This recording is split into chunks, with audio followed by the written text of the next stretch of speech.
It's another issue, another episode, another edition of the Blue White Breakdown. And I got to say, Bob, I've outdone myself today because it is June and there's only so much we can talk about Sean Clifford and the quarterback situation. So I thought, what the hell? The NBA finals are going on, and what an interesting finals it is. Yeah.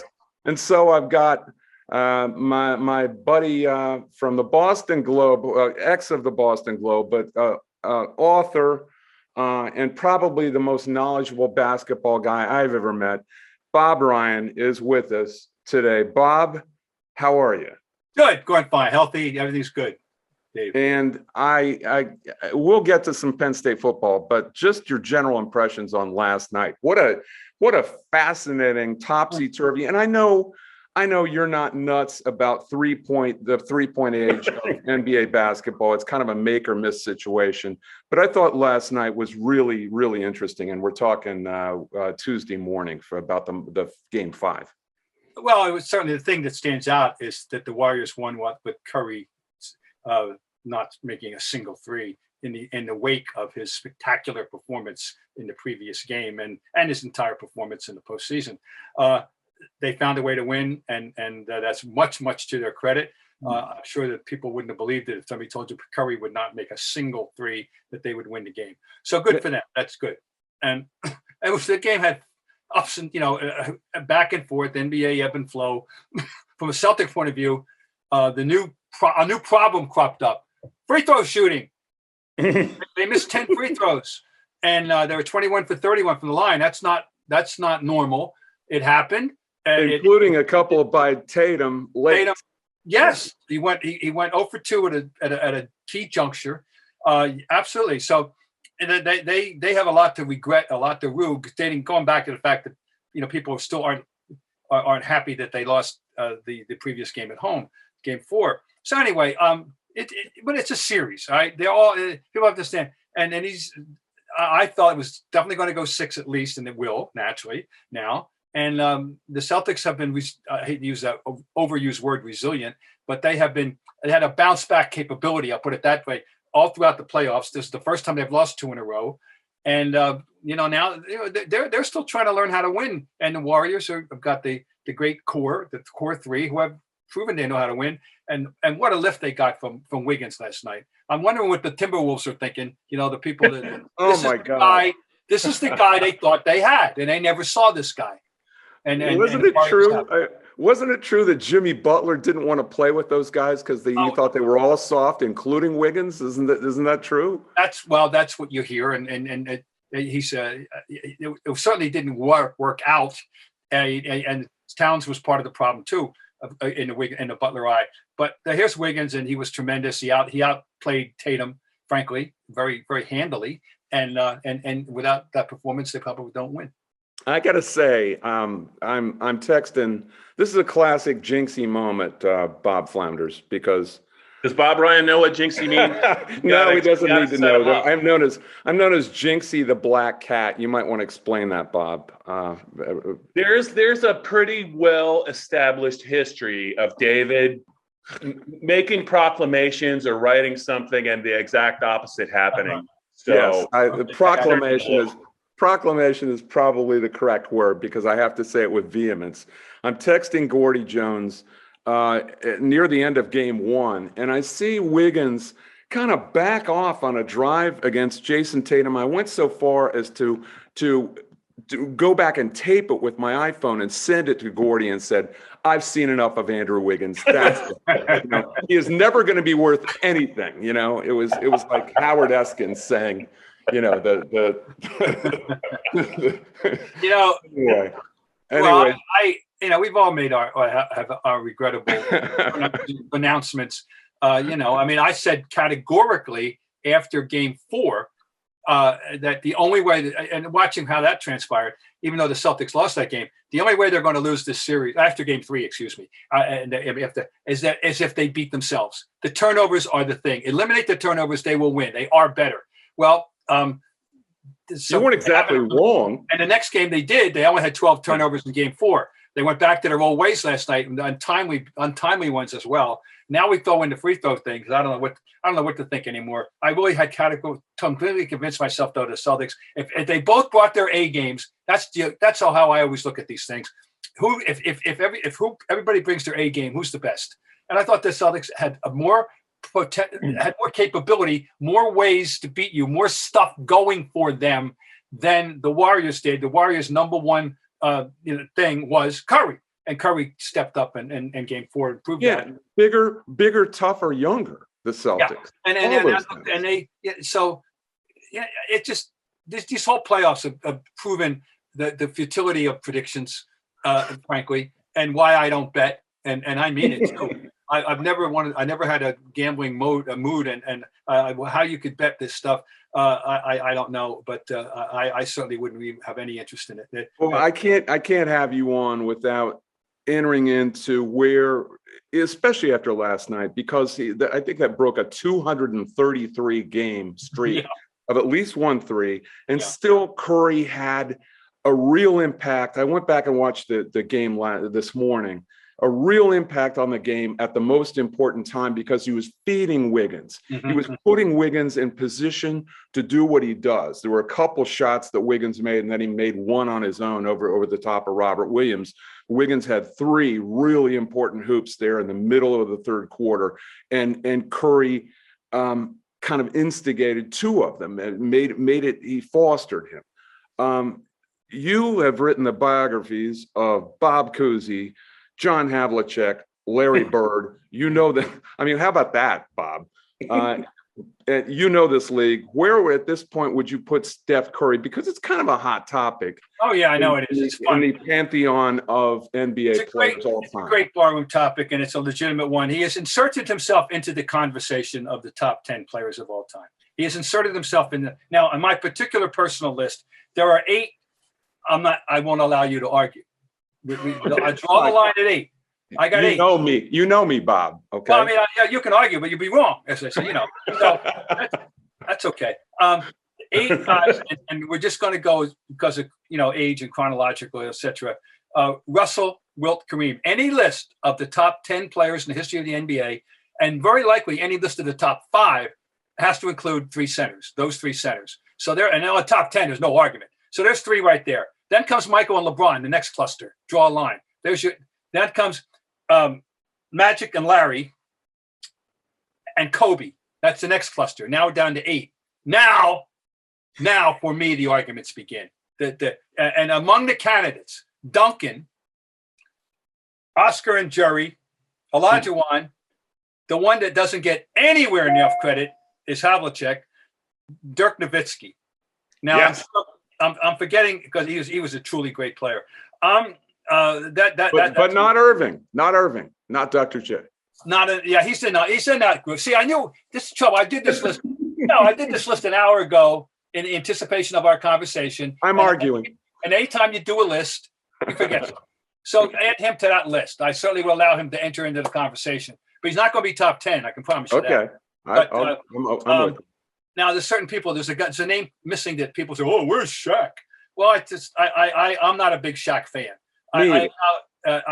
Number one, Shaq was an indifferent rebounder, which means as a center with his body, he should have led the league in rebounding countless times. He never led it once because it wasn't a priority for him. You don't even have to make that argument. Yeah, he got rebounds that came to him. He didn't get rebounds that didn't belong to him. Oh, right. I forgot another name in the list. Very likely in the top 10. Moses. See, I think you're going to forget somebody. Moses has to be in this discussion. So, and you talk about rebounding. But anyway, Curry, you made a great point, and here's what you damn him with faint praise by simply saying he's the greatest shooter of all time, which he is.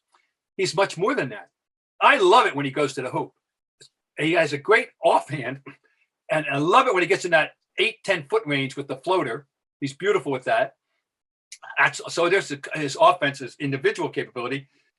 And then when these games are over and he's got his 35 points, oh yeah, that's where they come from. Oh yeah, the other night he had 10 rebounds. Where'd they come from? Well, he got them, and he gets them. And of course, he is an improved defender. In the early days, he was not noted for his defense. He's adequate to the task now. I'll put it that way, okay? And So it's going to be awful hard to keep him out of a top 10. He's certainly in the discussion.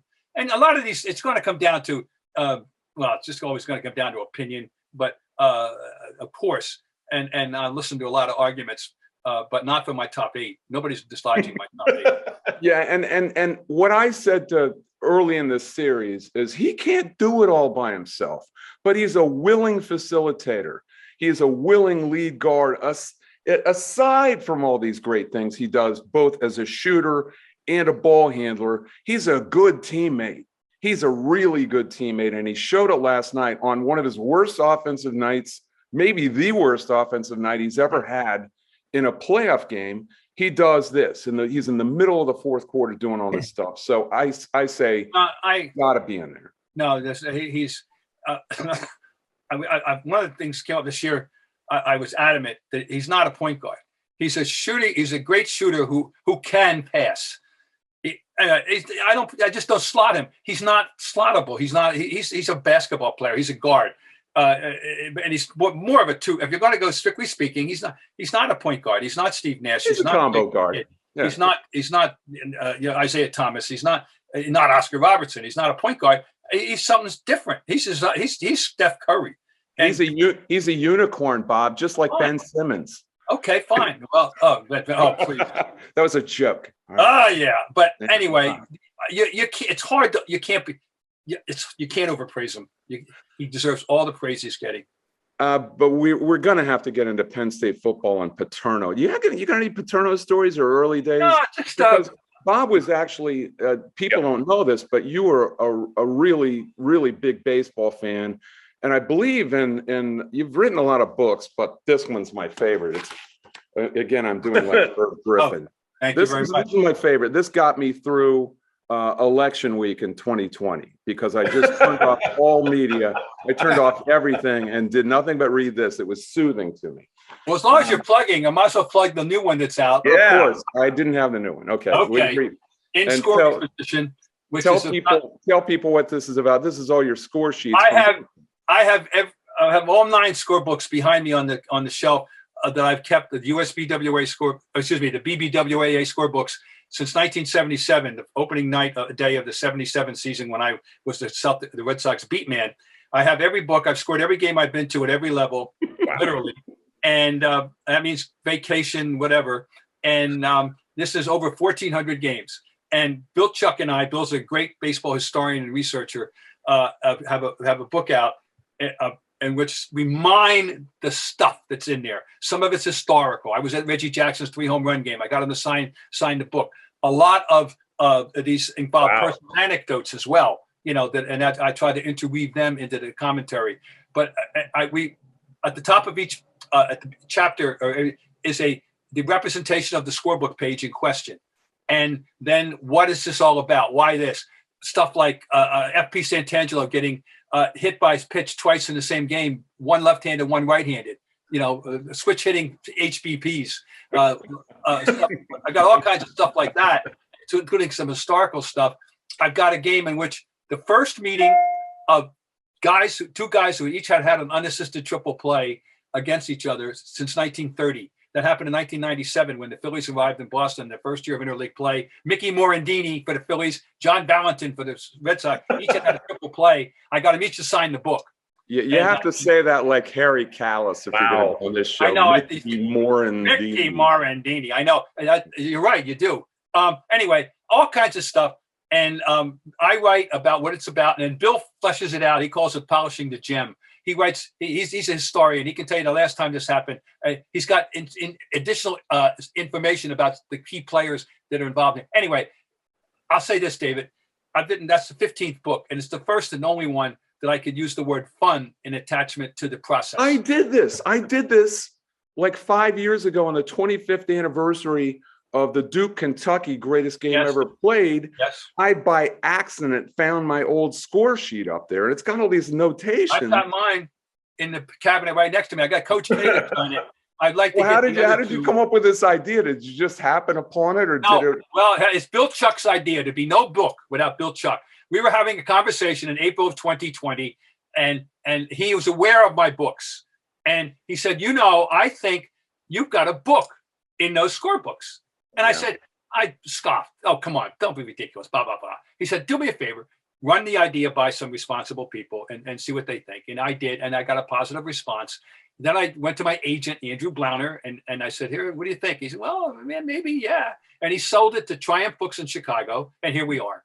But there'd be no book without Bill Chuck. I don't think that I ever would have arrived at the conclusion that you could derive a book from my scorebooks. You know, your voice there sounded like Paterno there for a minute. I'll call some people. Talk to some people. Boflo, why don't you go ahead and give Bob, I wanted to ask you, because I think this would be something that Penn State football fans could relate to.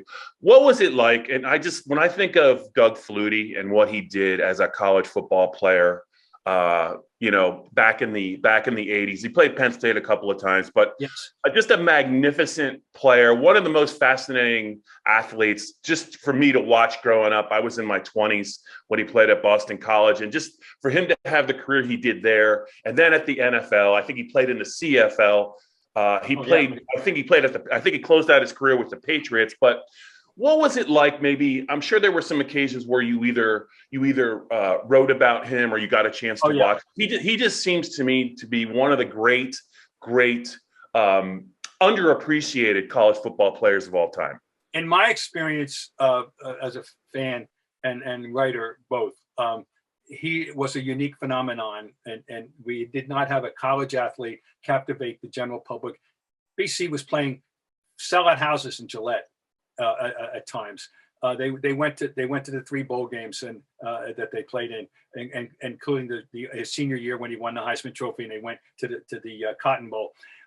He was extraordinary. The only other thing in Boston sports history post-war that I guess was this rivalry was Harry Aganis at BU in the late 40s. That was a phenomenon. Yes.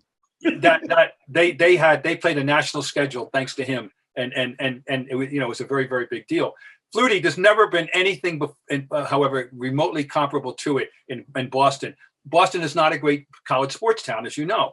It's the great hole in our sporting soul. And yet Flutie made it for those 3 years, his sophomore, junior, and senior year, particularly the 2, because he got in the game at the end of his freshman year. And he was recruited as a defensive back. And he was, I think he got supposedly the last scholarship given that year by. You're kidding me! I never knew that. No, he was not even. He was sitting on the end. He was like the 6th quarterback on the depth chart when as a freshman, and he got thrown into the end of a game, and he lit up the sky a little bit, and then sophomore year, he was given a shot at, and you all know what happened. So it was a phenomenon until he put BC, he filled that place, made it responsible. They have a new basketball and hockey arena called Conti Forum. It's like 35 years old now. It was the house that Flutie built. It wasn't the house that anybody in hockey or basketball built. It was the house that Flutie built. Admission soared at BC, put BC on a national map. People that absolutely had no idea the difference between BC and BU, understood very clearly it was Boston College because of Flutie. All this time, I thought it was the house that John Bagley built.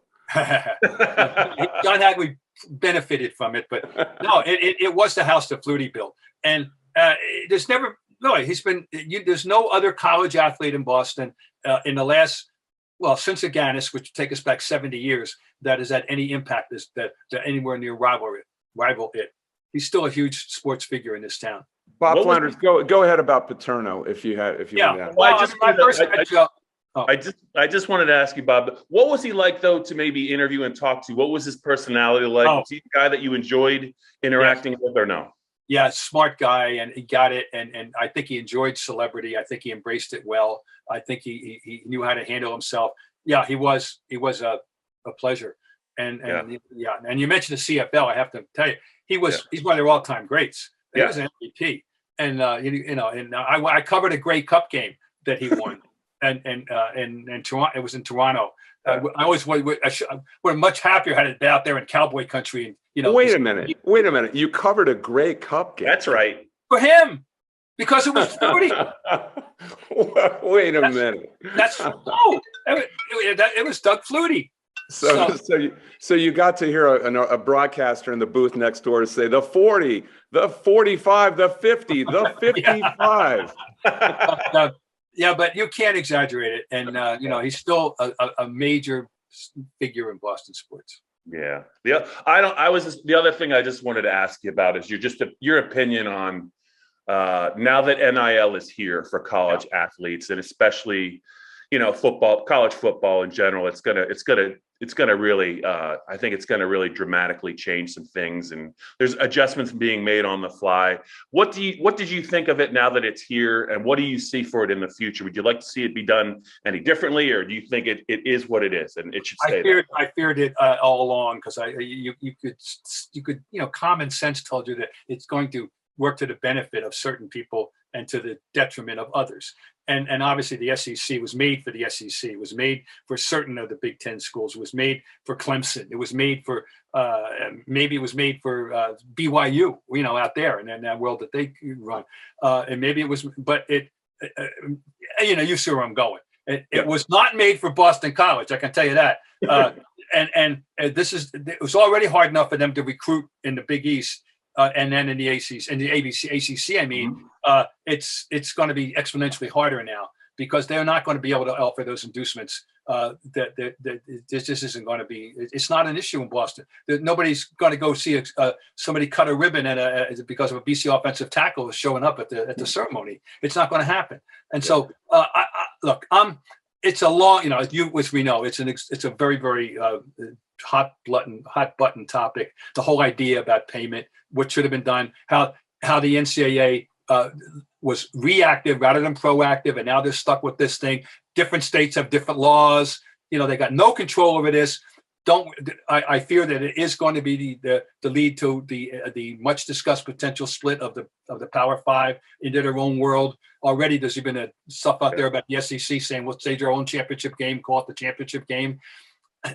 College sports will never be the same again, and that's only one of the reasons. The other one is the transfer portal, which is completely college sports run amok, and you combine the two, and we don't know the full consequences yet, but that they're not good, they're bad. And I, as someone who goes back to 1952, when my father was assistant AD at Villanova, and I got immersed in college sports, and I've followed and loved college sports my whole life.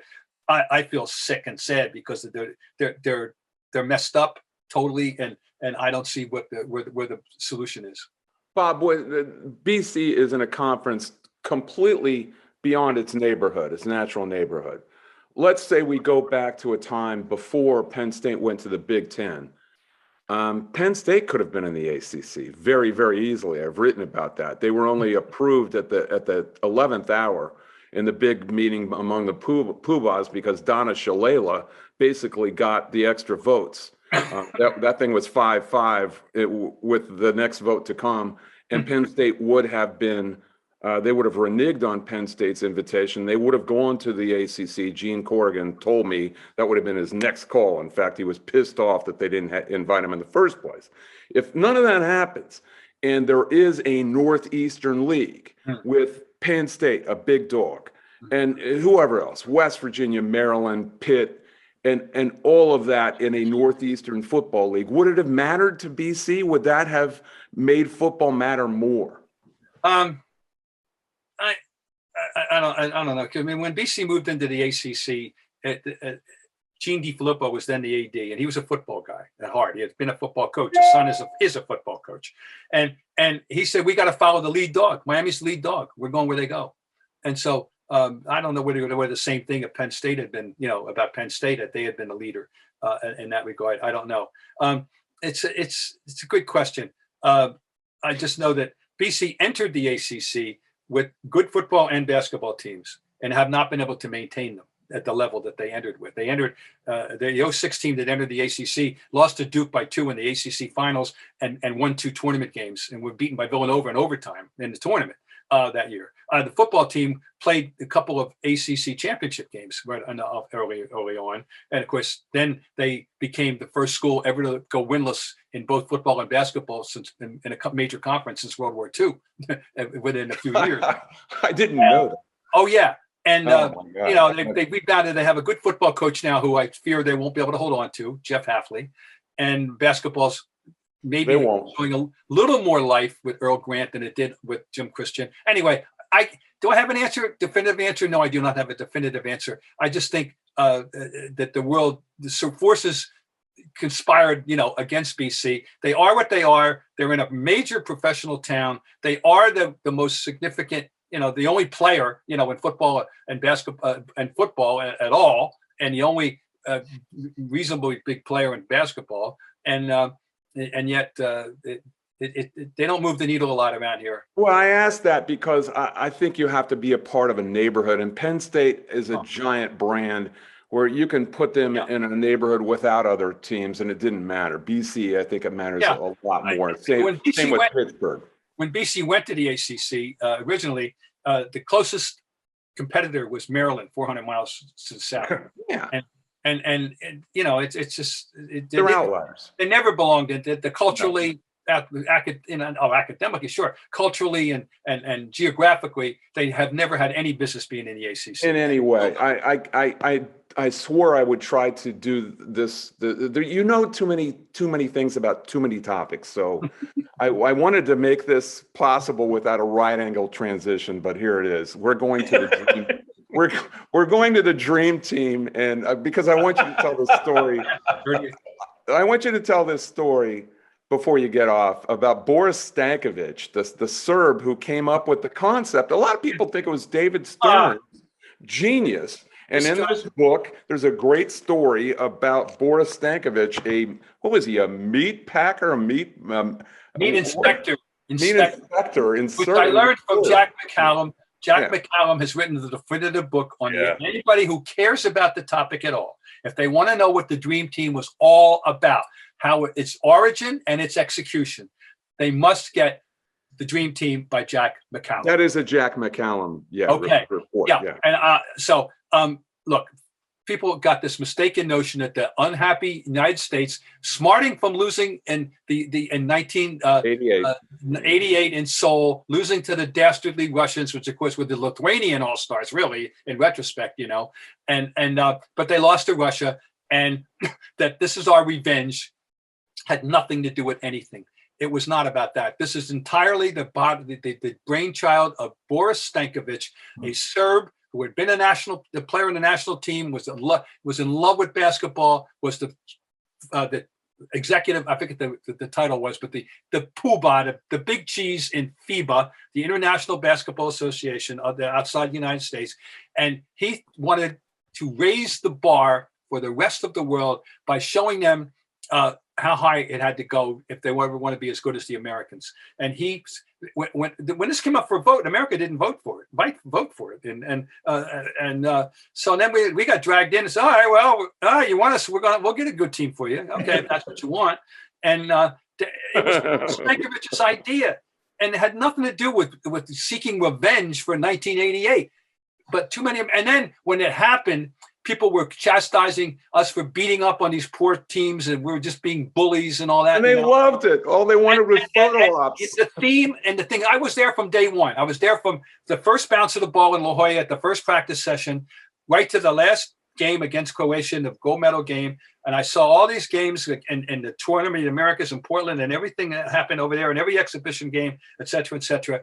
And it all started with the first game against Cuba, in which they asked to have a team picture taken with the USA before the game started, before they were prepared to take their beating. And that was, and I'll give you one other story that proves how crazy it was. Well, the theme of the Olympics that year was beat me, whip me, take my picture. And I'll give you Exhibit A. They're playing Argentina in a Tournament of the Americas. And Argentina has a nice 6'5" guard named Marco Milanaccio. I would say he would be like a good A10 second team all conference, or something like that. Good player, nice player. And he found himself on a switch in front of the Argentina bench. He's posting up Magic by mistake. Like Magic wasn't even guarding him at that. He's pointing to the bench and he's yelling, "Fotografia! Fotografia!" And that tells you what it was all about. They all were there to take their beating. We found you know, We'll finish with maybe a couple Larry Bird stories, and you could do this forever, but I can't let you go without that. And there's this great page in Scribe where you just list the things that you say that Yogi Berra probably said about half, maybe, of the stuff that he was credited with saying. But Larry Bird said all these things. And the one I love the most, and it may not really compare with him, is he had a triple double in Salt Lake City and with 9 steals on the side, and was asked if he wanted to stay in and get a quad double. And he goes, "Nah, I've done enough damage." that's true. That's a true story. And yeah, KC said, "You want to?" I forget. Yeah, no, I said, "Okay, I've done enough damage." The other story that to do with the Utahs, he did run by Frank Layden, who was, of course, a wonderful guy, one night, and said, "Hey, do you have anybody who can guard me?"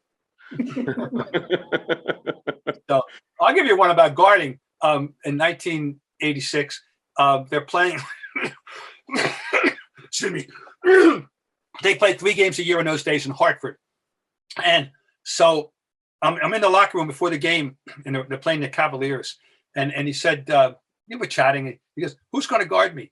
And I forget the guy's name was Ben somebody. He's like a 6'8" guy, a mediocre player. And I told him I think I could Ben, and he goes, "Pooh," and he goes out and he gets 29 in the first half. So that was good. Well, I'm glad we had you on. I'm glad we could get you on. I had Joe Crawford in the bullpen in case, but the NBA wouldn't allow it anyway. The NBA has a real problem with interviews during this series. I think they're a little sensitive about the official. Sure they are. Yeah. So Joe was not. Anyway, see you out there, and thanks a lot, Bob. Thanks so much, Bob. Guys, nice to be with you. Thanks for having me.